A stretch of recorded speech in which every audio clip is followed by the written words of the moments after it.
ఓం నమో నారాయణ. జై శ్రీకృష్ణ, జై గోవింద.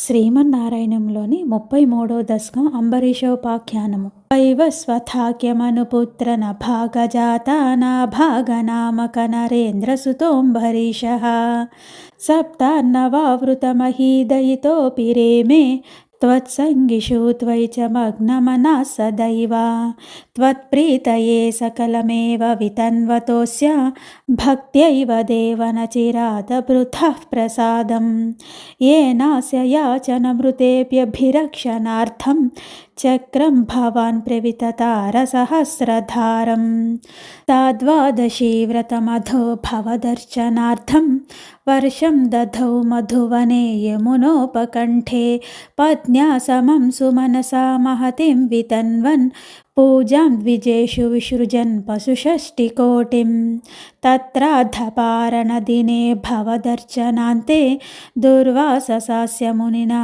भवनं प्रपेदे भोक्तुं वृतश्च सनृपेण वरार्तिशीलो मन्दं जगामयमुनां नियमान् विधास्यन् राज्ञाधपारणमुहूर्तसमाप्तिखेदाद् वारैव पारणमकारि भवत्परेण प्राप्तो मुनिस्तदथ दिव्यदृशा विजानन् क्षिप्यन् क्रुधोद्धृतजटो विततानकृत्याम् कृत्याञ्च तामसि धरां भुवनं दहन्तीम् अग्रेऽभिवीक्ष नृपतिर्नपदांश्च कम्पे त्वद्भक्तबाधमभिवीक्ष सुदर्शनं ते कृत्यानलं शलभयन्मुनिमन्वधावीत् धावन्नशेषभुवनेषु भिया स पश्यन् विश्वत्र चक्रमपि ते गतवान् विरिञ्चं कः कालचक्रमतिलङ्घ्यतीत्यपास्तः शर्वं ययौ स च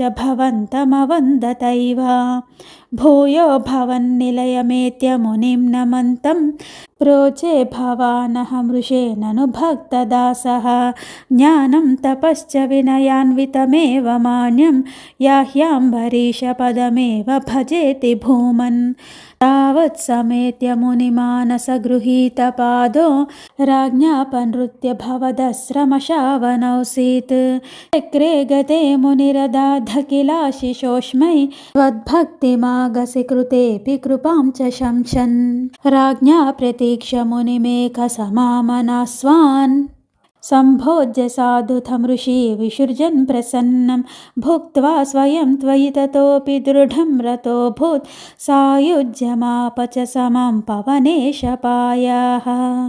हरे कृष्ण कृष्ण कृष्ण हरे हरे, हरे राम राम राम हरे हरे.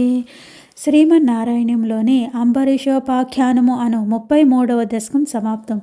జై గోవింద, జై శ్రీకృష్ణ, జై శ్రీమన్నారాయణ.